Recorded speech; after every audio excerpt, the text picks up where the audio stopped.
high school was fun. It was easy. I when I was 14 years old, I was allowed in those days to have a permit, driver's permit. And as part of having a permit, you could ride a motorbike with a permit. So at 14 years old, my folks somehow allowed me to buy a Whizzer motorbike, who I actually bought from my swimming coach. And I rode all over Rochester on my little Whizzer motorbike, just everywhere. And I was 14 years old. It was a belt-driven, had a little motor between under the seat or between the handlebars or the frame, and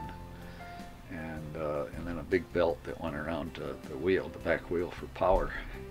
And that belt was always a problem because it would slip. It could slick and slip because we were going up and down all these hills. And so you'd get some dressing for a belt. It was stuff that got kind of sticky on the belt, and you'd apply it to the belt with a rag.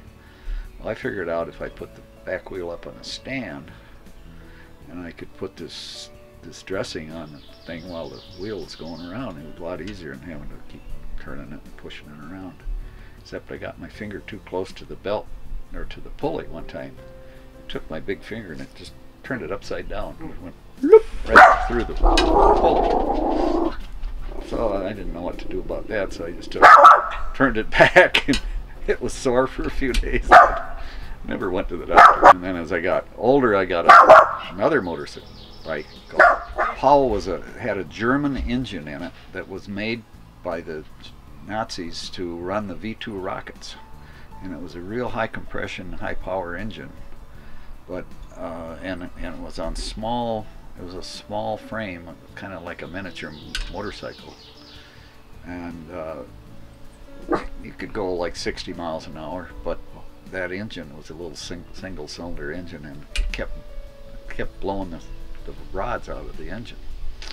So I learned how to just take it apart, put a new rod in and new rod bearings, and pick me a day and I'd be back on the road with my